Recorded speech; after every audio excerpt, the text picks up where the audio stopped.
She wasn't removed because she failed. She was removed because someone else wanted what she had. At first, nothing looked different. The office moved the way it always had. Conversations continued. Decisions were made. But beneath everything going on, something was unfolding. Before this story begins, if you believe that integrity matters more than a title, take a second to subscribe, because sometimes the stories we hear become the ones we never forget. Her name was Clara Whitmore. For 10 years, she was the heartbeat of Miller and Associates. She didn't just manage operations, she managed people. She kept things moving, kept things stable, kept things from falling apart. But while Clara was focused on the future of the company, someone else was focused on her position. Someone who didn't believe in earning it, only taking it. Clara wasn't the type to compete for attention. She didn't speak unless it mattered, didn't push herself into conversations, didn't need recognition to do her job well. But when something went wrong, people looked for her because she always knew what to do. Not loudly, not in a way that made people pause and notice, just consistently. And over time, consistency does something quiet but powerful. It removes doubt, not completely, but enough for people to stop asking questions, enough for them to assume that things will work out. Because she's there. If a process slowed down, it found its way back to her. If something didn't align, it made sense again once she touched it. Not because she controlled everything, but because she understood everything. She understood where decisions came from, where they stalled, as where they failed before anyone else noticed. And because of that, she didn't fix problems, she prevented them. That kind of presence doesn't stand out. It blends in. It becomes part of the environment, part of the structure. And when someone becomes part of the structure, they stop being seen as a person. They start being seen as something that will always be there, something that will always work, something that doesn't need to be questioned. At least, not directly. But structures like that, the ones built on quiet reliability, don't always protect what they depend on. Because when something works without drawing attention, it becomes easy to overlook. And when something is overlooked long enough, it begins to look replaceable. Not because it is, but because it appears that way. That's how it begins. Not with conflict, not with disruption, but with assumption. Then, Lydia Vance arrived. Her presence didn't interrupt anything. No sudden shift, no immediate change. She entered the company the same way most people do, through introduction, observation, and adjustment. A project coordinator. Qualified, composed, careful with how she positioned herself. She didn't try to stand out. She watched. And in a place where most people tried to prove themselves quickly, that made her different. Because observation, when done with intention, reveals what action often hides. She noticed how information moved, who received it first, and who received it last, where conversations started, and where decisions were actually made. She paid attention to what was said, and what wasn't. And slowly, without drawing attention to the process, she began to understand the structure. Not just how it functioned, but where it depended, and at the center of that dependency was Clara. Not visibly, not in a way that could be easily pointed out, but in a way that connected everything. Tasks aligned around her awareness, decisions stabilized through her input, outcomes held, because of her presence. And once that became clear, something shifted. Not in the office, not in the routine, but in understanding. Because once someone understands where stability comes from, they also understand how perception around it can change, and perception doesn't need disruption to evolve. It only needs suggestion. The first sign was small, a question raised in an email, a detail brought into focus. Nothing incorrect, nothing exaggerated, just presented in a way that allowed interpretation to take over. And interpretation rarely stays neutral. It leans, it expands, it connects things that were never meant to be connected. The message was received, acknowledged, then stored. And when similar messages followed, they didn't feel separate. They felt related. A pattern began to form, quietly, without urgency, but with enough consistency to remain. Clara continued as she always had, unchanged, because from where she stood, nothing had happened. Her work remained precise, her decisions consistent, her presence steady. But perception doesn't depend on what is happening. It depends on what is believed. And belief, once it begins to form, doesn't need confirmation to continue. It builds, layer by layer, until eventually, it replaces what was once understood. Meetings began to shift, not dramatically, just slightly. A question directed elsewhere, a response delayed, an update shared without her inclusion, nothing that could be challenged, nothing that required explanation, just enough to reposition her, not outside the system, but no longer at its center, still present, but no longer essential.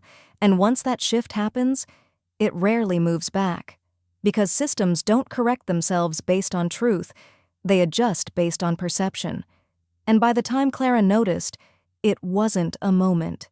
It was a difference, a quiet distance between where she had been and where she now stood, not sudden, not obvious, but real. And in that realization, something settled, not confusion, not resistance, understanding, because sometimes you don't need to see everything clearly to know that something has already changed. And once it has, you're no longer moving within the same structure you thought you were. But she wasn't just learning the system. She was studying Clara, Lydia Vance, not in a way that could be noticed, not openly, not directly, just carefully. The way someone watches patterns when they're trying to understand how everything holds together. She paid attention to Clara, when she spoke, and when she didn't, how people responded to her, without questioning, how decisions shifted the moment Clara got involved, how silence changed in a room, depending on whether Clara was present or not.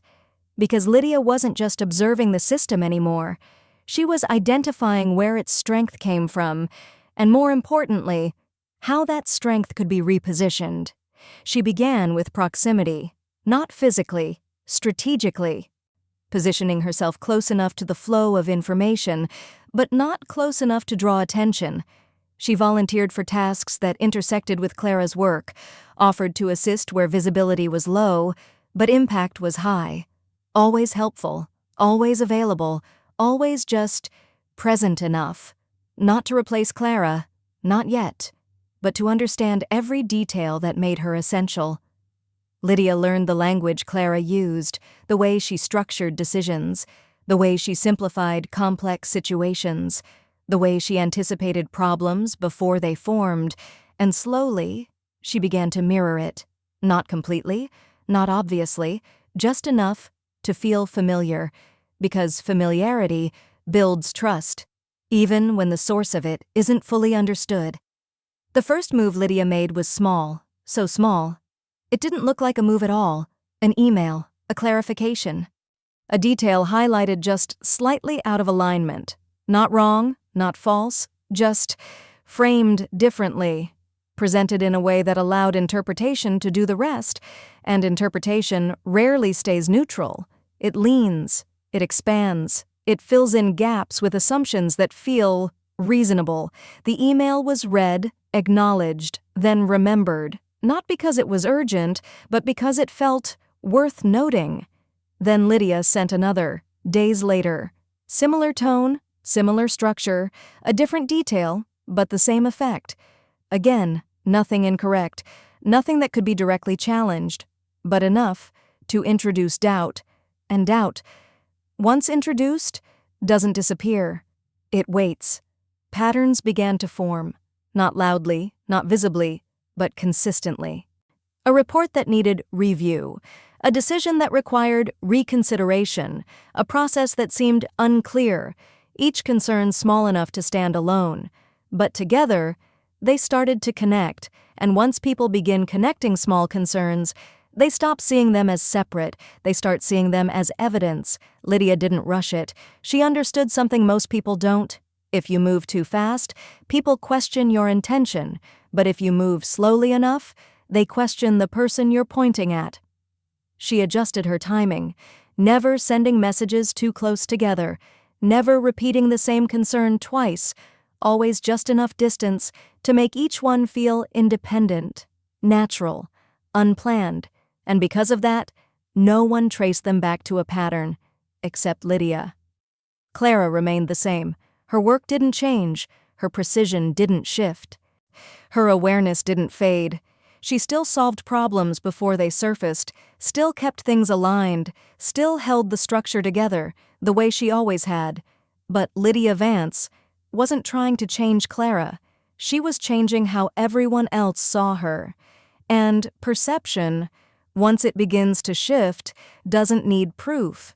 It builds through repetition, through suggestion, through small, consistent redirection.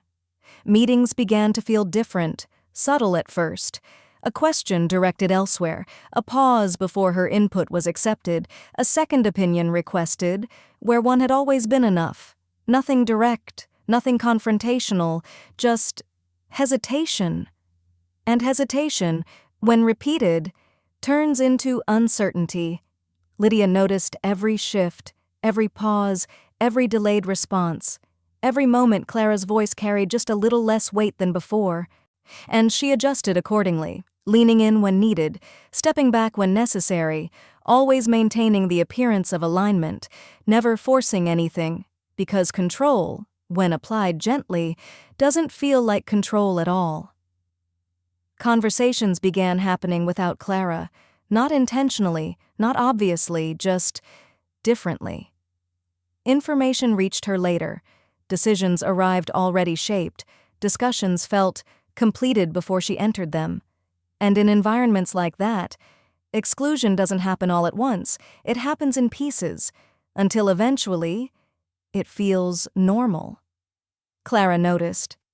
Not immediately, because when you've built something over time, you trust its stability.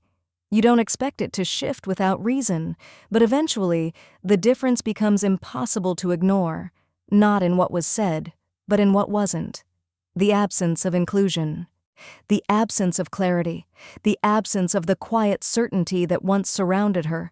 And still, she continued, because from where she stood, her role hadn't changed, her work hadn't changed, nothing had changed, except how everything around her was beginning to respond, and Lydia Vance remained exactly where she needed to be, not at the center, not yet, but close enough that when the shift completed, it would feel natural, expected, unavoidable, and by the time anyone noticed, it wouldn't feel like something had been taken. It would feel like something had simply changed.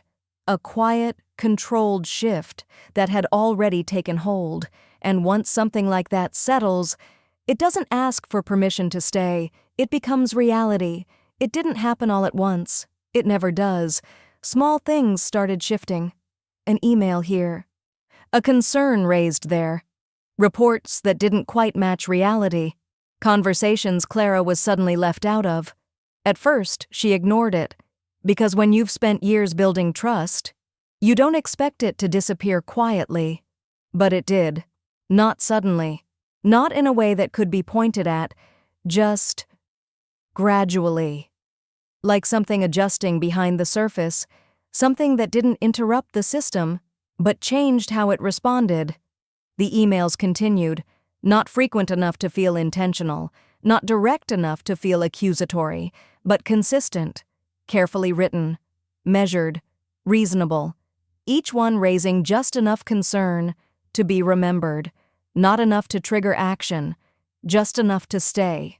And over time, those small concerns began to connect, not because they were proven, but because they were repeated. And repetition has a way of turning possibility into belief.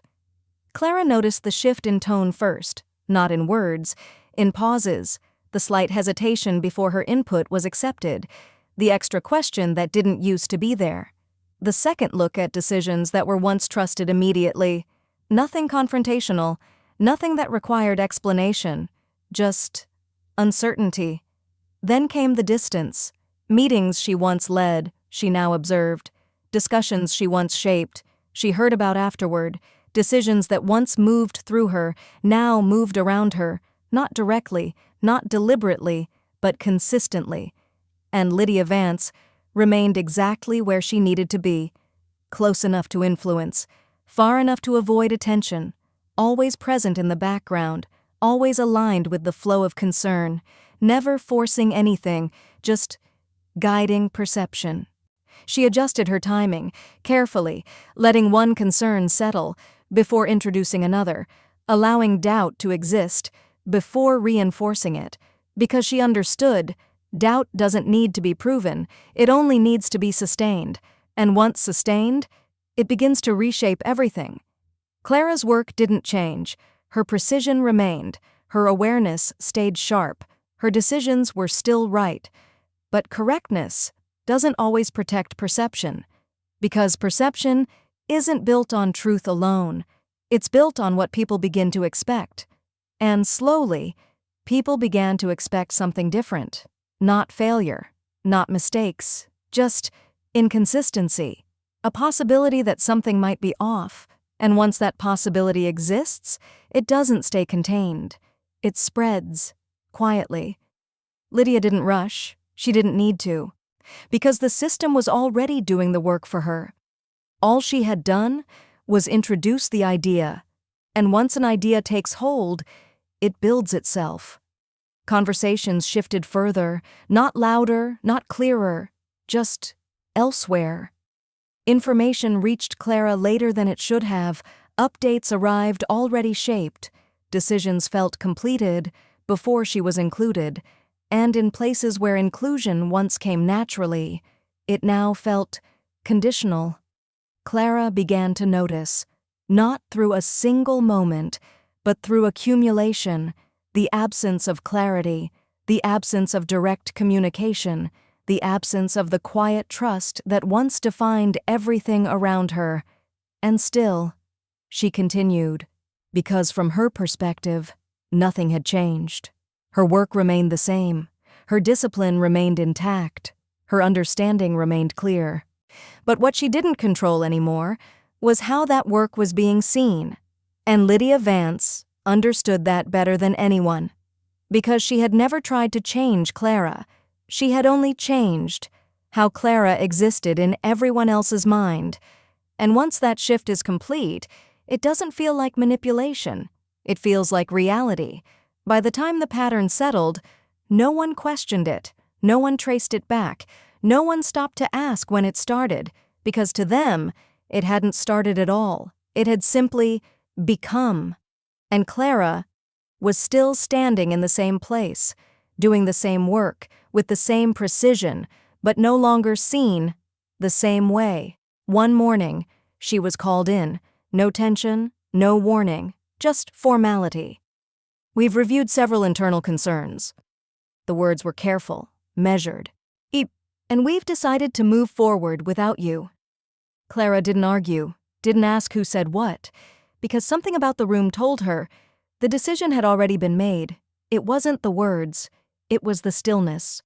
The kind that settles in a room when everyone already knows how the moment ends. No one shifted in their seats, no one interrupted, no one leaned forward to explain. Everything remained composed, as if this wasn't a discussion, just a step in a process that had already moved past her. Clara's eyes moved briefly across the room. Familiar faces, people who once relied on her without hesitation, people who once waited for her input before making decisions.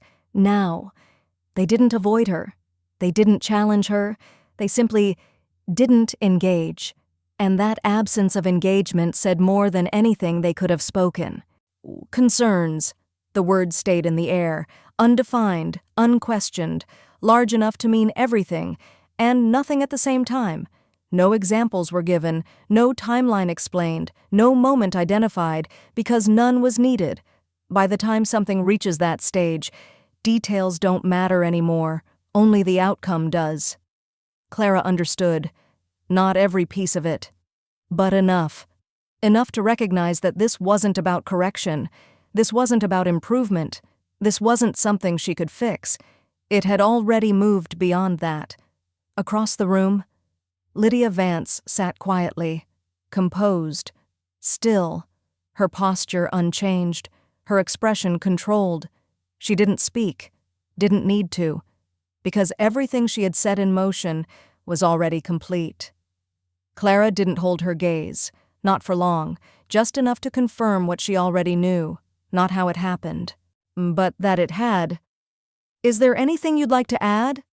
The question came gently, but without weight, a formality, not an invitation. Clara paused, not searching for words, but measuring their value, because in that moment, what she said wouldn't change what had already been decided, and she knew it. No, simple, calm, final. A slight nod followed, acknowledgement, not agreement, just procedure continuing. HR will follow up with the next steps. Another sentence, another step forward. Without her, Clara stood, steady, unrushed. She gathered what belonged to her, nothing more.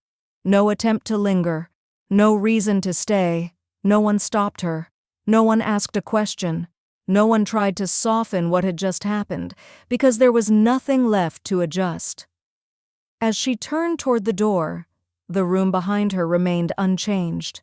The same table, the same chairs, the same quiet order, continuing, exactly as it had before. The hallway felt different, not unfamiliar, just distant, as if the place she had spent years understanding no longer required her to understand it. Each step carried something with it, not anger, not confusion, something quieter, clearer, recognition, because in that moment, everything that had been subtle aligned. The hesitation, the distance, the silence, the way decisions had begun to shift around her, the way conversations had moved without her, the way trust had slowly been replaced without ever being addressed. It hadn't been sudden, it hadn't been random, it had been built, carefully, patiently, until it no longer needed to hide. Behind her, the system continued, uninterrupted, unquestioned, exactly as it always had. And Lydia Vance remained where she had positioned herself, not fully at the center, not yet, but close enough that Clara's absence would create space, the kind of space that doesn't need to be claimed, only stepped into. Clara reached the exit, paused, just for a moment, not out of hesitation, but out of awareness, because endings like that don't always feel like endings. They feel like something has been quietly removed, without resistance. She stepped outside. The air felt the same. The world unchanged. People moved. Cars passed. Everything continued, without interruption. But for Clara, something had closed. Not loudly, not dramatically, but completely. And as she stood there, one truth settled fully. What had been taken from her was never just a position. It was a place within a system that had already decided how it would continue without her. She didn't look back, because there was nothing behind her that still belonged to her. And as she moved forward, there was no urgency, no panic, no visible reaction, just movement. Because somewhere beneath everything that had just happened, something else had already begun, not visible, not defined, but present, a shift, not in what she had lost, but in what she would do next. And this time, there would be no system deciding it for her. Weeks passed, then months. Applications went unanswered. Savings started shrinking. The routine she once relied on disappeared. At home, her daughter noticed the silence, not the kind you hear, the kind you feel. Clara kept going, not because she had a plan, but because stopping wasn't an option. And days lost their structure. Mornings didn't begin with urgency anymore. There were no meetings waiting, no decisions depending on her. Just time, unassigned, unstructured, stretching longer than it ever had before. She still woke up early, out of habit, not necessity. The same quiet movements, the same discipline she had built over years, but without direction, even discipline begins to feel empty. Her laptop became everything: applications, searches, endless listings that promised opportunity but rarely delivered it. Each role reviewed carefully, each application written with precision, because she didn't know how to do anything halfway, even now, and still, nothing came back. No replies, no follow-ups, no acknowledgement, just silence, the kind that doesn't explain itself. At first, she gave it meaning, told herself it would take time, that something would come through, that consistency would eventually be seen, because that had always been true. But this wasn't the same environment. This wasn't a system she understood. There were no patterns to read, no behavior to interpret, just waiting. And waiting, without feedback, has a way of shifting something inside you. At home, things changed slowly, not dramatically, but enough. Her daughter spoke less, watched more, not asking questions, but noticing everything, because silence carries information, even when no one explains it. Meals became simpler, choices became measured, spending became something that required thought, not habit. Every small decision carried weight, not overwhelming, just constant. Clara didn't complain, didn't express frustration, and didn't allow the situation to become visible beyond what was necessary, but internally, something was being tested, not her ability, her endurance, because there's a difference between facing a problem and living inside one without knowing when it will end. Days blended into each other.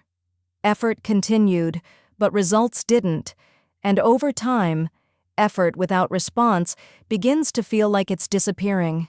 Still, she adjusted, cut back where she could, focused only on what mattered, maintained control in small ways, because control, even in small amounts, creates stability. But there were moments, quiet ones, unseen, where everything became clear. Late at night, when the house settled, when the noise disappeared, that's when the weight showed itself, not dramatically, not all at once, just present. The questions came, not loud, not overwhelming, but consistent. What changed? What did she miss? How did something so stable disappear without resistance? And beneath those questions, something deeper, something harder to define. Displacement, because she hadn't just lost a job, she had lost her position within something she understood, a system she could navigate, a place where her presence had meaning. Now, she existed outside of it, and nothing responded the same way. But even then, she didn't stop, because stopping would mean accepting something. She wasn't ready to accept, so she continued, applications, searches, attempts to rebuild something, without knowing what it would look like. And slowly, something began to shift. Not around her, within her. Her focus changed, not toward what she had lost, but toward what remained, her ability to think, and to adapt, to understand, because those things hadn't been taken from her. And once she saw that clearly, the situation began to feel different, not easier, not lighter, but clearer. The silence was still there, the uncertainty hadn't disappeared, the waiting hadn't ended, but her relationship with it had changed, because she was no longer trying to return to what had already ended. She was beginning to move toward something she hadn't defined yet, and that shift, small as it seemed, was the first real movement since everything had stopped. She didn't know where it would lead, didn't know how long it would take, didn't know what it would become. But for the first time, she wasn't just reacting to what had been taken from her. She was beginning to respond to what was still possible. And that was where everything truly began. One night, while searching for something, anything that could help, she found it, an online program, simple, unpromising, easy to overlook, but it offered something she didn't have anymore: direction, So she started, not with certainty, not with confidence, just willingness. There was nothing about it that felt significant at first, no signal that this would change anything, no indication that this was the moment things would turn. It was just a page, a login, a series of lessons that existed, quietly, waiting. The first module felt unfamiliar, not because it was difficult, but because it didn't follow anything she had known before. It didn't rely on hierarchy, didn't depend on approval, didn't require anyone else's acknowledgement. It was self-contained, and that was new. At first, she moved carefully, reading every line, replaying sections, trying to understand how each part connected to the next, because she wasn't just trying to complete it, she was trying to rebuild something within herself. Her days didn't change immediately. The silence remained. The unanswered emails didn't disappear. The uncertainty still existed, exactly where it had been. But now, there was something inside it, a point of direction. She began creating structure again, small at first, time in the morning, time at night. Not long hours, just consistent ones, because consistency was something she understood. Progress wasn't visible. There were no immediate results, no recognition, no confirmation that she was moving toward anything meaningful, just movement. And movement without validation requires something deeper than motivation. It requires belief. There were moments she questioned it, quietly, without stopping. Is this enough?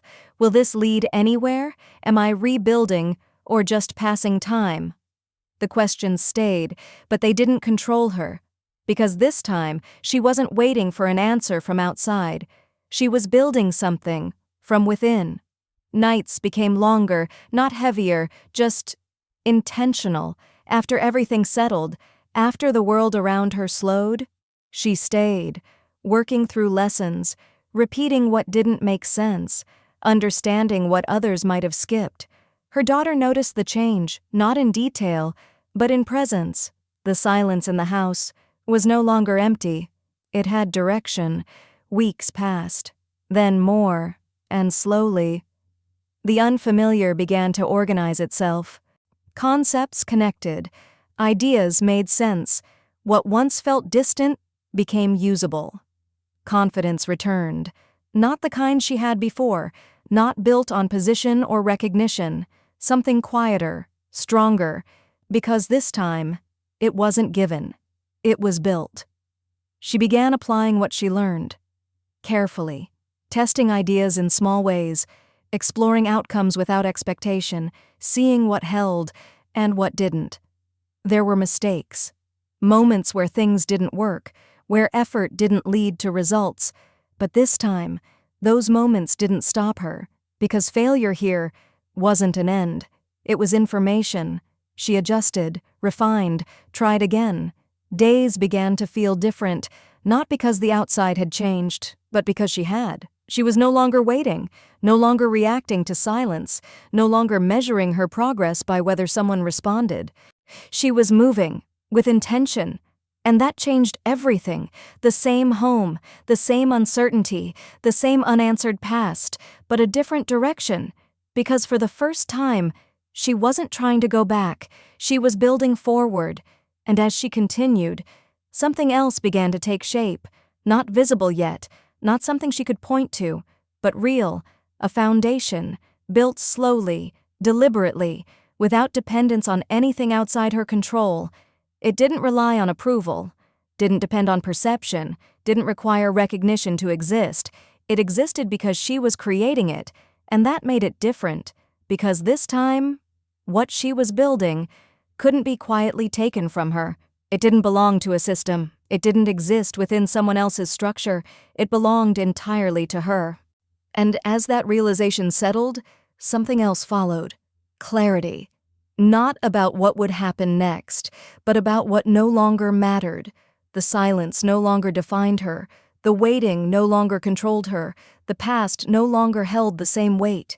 Because she had moved beyond it, step by step, without announcement, without permission.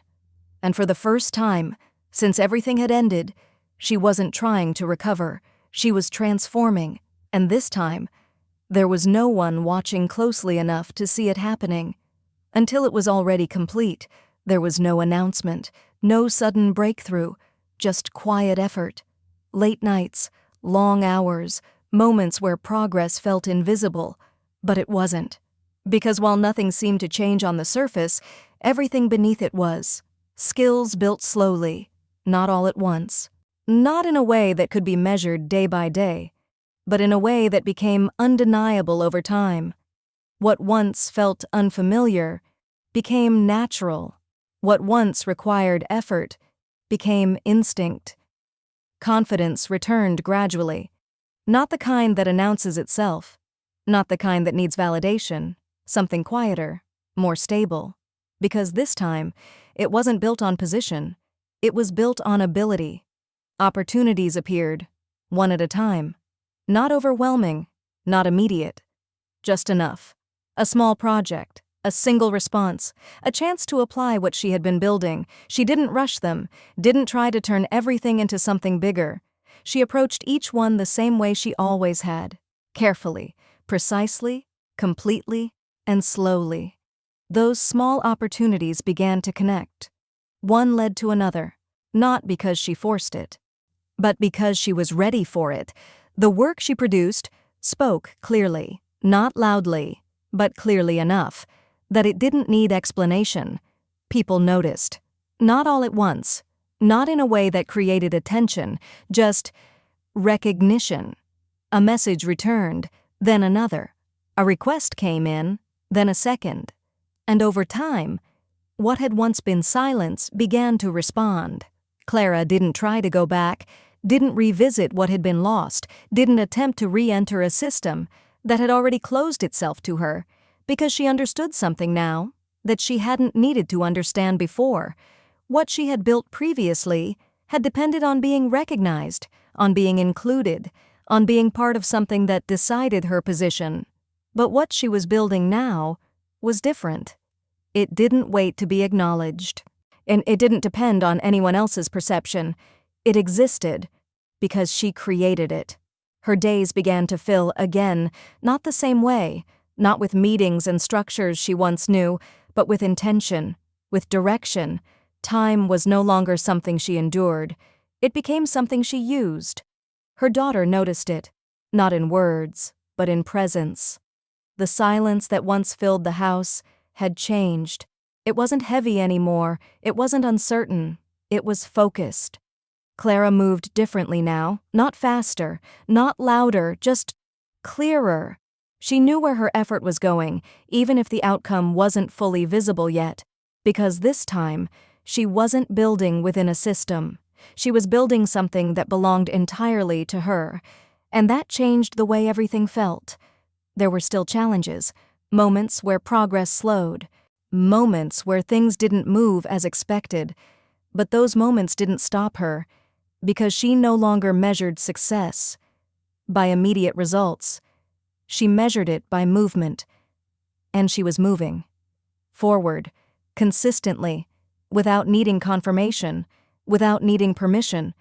And as time continued, what she had been building quietly began to take form, not all at once, not in a way that demanded attention, but in a way that couldn't be ignored anymore, because quiet growth, when sustained long enough, becomes visible, not to everyone, but to the right people, and those were the only ones that mattered now. Clara didn't look back, not because she had forgotten, but because she no longer needed to. The past had defined where she stood, but it no longer defined where she was going. And for the first time, since everything had fallen apart, her direction wasn't uncertain. It was hers, and that made all the difference. Years later, the industry hadn't changed. The same companies, the same structure, the same people, playing the same roles. But Clara wasn't the same. She wasn't looking for a position anymore. She had built something of her own, not suddenly, not in a way that demanded attention, but in the same way everything she had ever built came together, quietly, deliberately, completely. What started as small opportunities had grown, not through chance, not through luck, but through consistency. One project became several. Several became something structured, something stable, something that didn't rely on being invited in because it existed on its own. Her work carried weight now. Not because of a title, not because of a company name attached to it, but because of what it produced, because of what it solved, because of how it held, even under pressure. People didn't question it.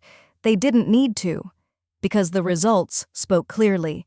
Her name began to move differently, not through introductions, not through recommendations, but through recognition, not loud, not widespread, but precise, the kind that reaches the right places without needing to pass through everything else.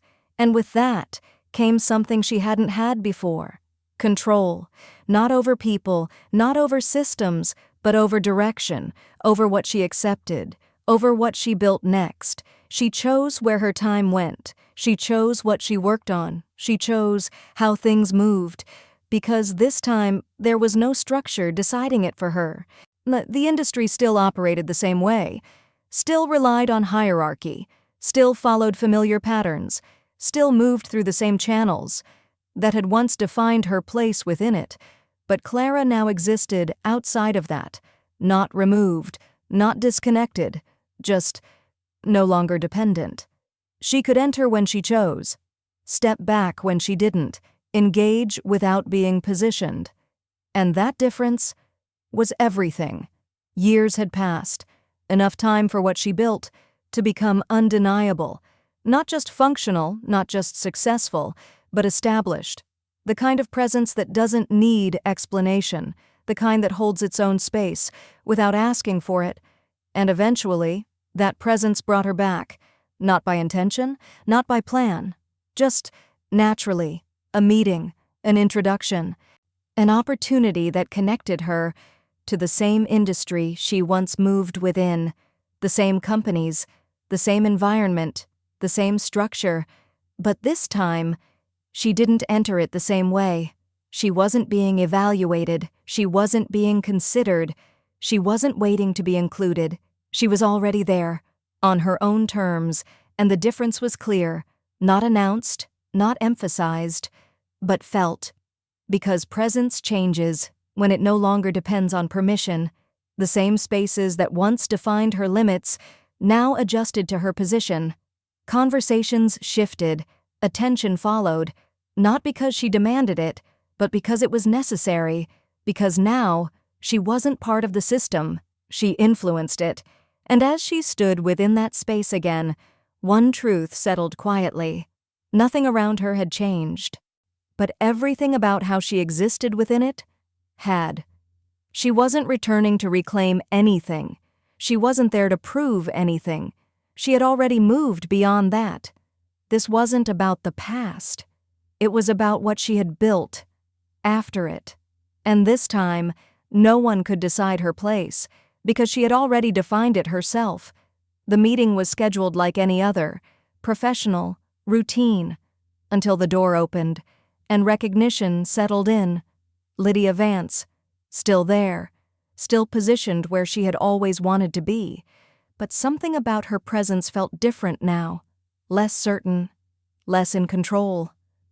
Clara didn't react, didn't pause, just took her seat. The room adjusted, not visibly, not in a way that could be named, but in the subtle shifts that happen when something unexpected enters a familiar space. Chairs aligned, voices lowered slightly, attention recalibrated. Clara placed her materials on the table, calm, measured. No urgency in her movements, no need to establish herself, because she wasn't entering the room to be recognized. She already was. Across from her, Lydia Vance remained still, composed, on the surface, but something beneath that composure had changed. It wasn't fear, not exactly. It was awareness, the kind that arrives when control is no longer certain. Years ago, Lydia had understood the system, understood where influence lived, understood how to shift perception without being seen. But this was different. Because Clara was no longer part of that system. She wasn't positioned within it. She wasn't dependent on it. And that removed something Lydia had always relied on: leverage. The meeting began. Introductions were made. Formalities exchanged. Words moved across the table with the same structure, the same tone, the same professional distance. But beneath it, there was something else. Recognition, not spoken, not acknowledged directly, but present. Clara listened, the same way she always had, fully, carefully, without interruption. She didn't rush to speak, didn't position herself early, didn't try to take control of the room, because control, when it's real, doesn't need to be asserted. It reveals itself. When she finally spoke, the room responded, not dramatically, not obviously, but immediately. Attention aligned, focus settled. The conversation shifted. Not because of what she said alone, but because of how it was said. Clear, precise, unforced. The same presence she had always carried, but now, without limitation. Across the table, Lydia watched, not studying anymore, not analyzing patterns, recognizing, because what stood in front of her now was no longer something she could reposition. Clara wasn't within reach, and that changed everything. There was a moment, small, almost unnoticeable, a pause in the discussion, a gap where the conversation could have moved in any direction. Years ago, Lydia would have filled that space, carefully, strategically, guiding it, without appearing to. But this time, she didn't. Because the room was no longer responding the same way. The influence she once applied didn't settle the same, didn't hold the same weight. And she knew it. Clara didn't acknowledge it, didn't look for it, didn't react to it, because she wasn't there for Lydia. She was there for what she had built. And that distinction made the moment one-sided. The discussion continued, but the balance had shifted, not loudly, not dramatically, completely. Because for the first time, Lydia wasn't controlling perception. She was experiencing it, and perception, when it turns, doesn't announce itself. It settles, quietly, until it becomes undeniable. Clara remained composed, unaffected, unmoved by the history that existed between them, because that history no longer had a place in the present. And as the meeting moved forward, one truth became clear. This wasn't a confrontation in the way it once would have been. There were no accusations, no explanations, no need to revisit anything, because everything that needed to be understood already was, and in that understanding, there was nothing left to resolve, and only something to recognize, that the position Lydia had once taken no longer held the same power, because the person it was taken from no longer needed it. And as the meeting reached its natural close, Clara gathered her things, the same way she had when she entered, calm, measured, complete. She stood, not waiting, not lingering, because she had nothing to prove. And as she turned to leave, there was no pause, no glance back, because this time there was nothing behind her that still held any weight. And in the space she left behind, one realization remained. The control Lydia once held had never been permanent. It had only existed within a system Clara had already outgrown, and now, that system no longer defined either of them. Only one of them had moved beyond it. There were no accusations, no explanations, no attempt to revisit the past, because the past no longer had any influence. At the end of the meeting, Lydia finally spoke. "You look different." Clara gave a small, calm smile. "I am." A brief pause. Then, "Some things aren't taken from you. They just move you in a different direction." The words settled into the room, not heavily, not sharply, but completely. Lydia didn't respond immediately. For the first time, there was no prepared answer, no adjustment, no careful repositioning of the moment, because what Clara had said didn't leave space for interpretation. It wasn't defensive, it wasn't confrontational, it was final. And that was something Lydia hadn't anticipated. For years, everything had been shaped through perception, through suggestion, through the quiet ability to influence how things were seen. But this wasn't something that could be shaped. It stood on its own. Lydia studied her. Not the way she used to, not with intention, not with strategy, just observing. Because what sat across from her now wasn't the same person she had once understood. There was no hesitation in Clara, no need to prove anything, no subtle effort to reclaim space. She wasn't standing within the moment, she was beyond it, and that made her unreachable. Lydia's posture shifted slightly, not enough for anyone else to notice, but enough to feel, because control, when it fades, doesn't disappear all at once. It loosens, quietly, until there's nothing left to hold on to. "You built something," Lydia said finally. The words were measured, careful, but different, not probing, not strategic, recognizing. Clara didn't respond immediately. Not because she needed time, but because the moment didn't require more words than necessary. Yes, simple, clear. Another pause followed, but this one felt different, not uncertain, complete. Because everything that needed to be understood already was. The room remained still, not waiting, not expecting, just settled. Clara gathered her things. The same calm precision, the same controlled movement, no urgency, no hesitation, because she wasn't leaving something behind. She had already done that, years ago. As she stood, the distance between who she had been and who she had become felt unmistakable, not in appearance, not in position, but in presence. Because presence, when it no longer depends on anything external, becomes something else entirely. Unmovable. Lydia didn't stop her. Didn't try to continue the conversation because there was nothing left to say.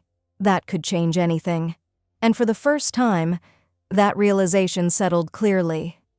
Not everything can be corrected. Not everything can be reclaimed. Some moments pass. And once they do, they don't return. Clara moved toward the door. Steady, unrushed. Each step carried no weight from the past. No attachment, no unfinished thought. Because everything that once needed resolution had already resolved itself. Not through confrontation, not through explanation, through distance and growth. She reached the door, paused, briefly, not to look back, but to complete the moment. Because some endings don't need acknowledgement. They just need to be final. Then she stepped out. The hallway was quiet, unchanged, but she wasn't. Behind her, the room remained. The same structure, the same people, the same system. But it no longer held anything of hers, and that was the difference. She walked forward, not toward something specific, not toward something defined, but with clarity. Because direction no longer came from where she stood, it came from within. And as the distance between her and that room increased, one truth settled completely. She hadn't returned to close a chapter. She had returned to confirm it was already closed. And now, there was nothing left behind, only everything ahead. Be careful how you treat people when they're in a position you don't respect. Because sometimes, you're not seeing who they are. You're seeing where they are. And those two things are never the same. Positions change, circumstances shift, but the way you treat someone in those moments stays. Clara wasn't defined by where she stood, and when everything changed, so did the way the world saw her. Not because she became someone new, but because she was finally seen clearly. So the next time someone seems small, quiet, or easy to overlook, remember this. You're not just meeting who they are today, you're meeting who they're becoming. If this message resonated with you, take a moment to subscribe and share it with someone who needs to hear it, because some lessons are meant to be passed on.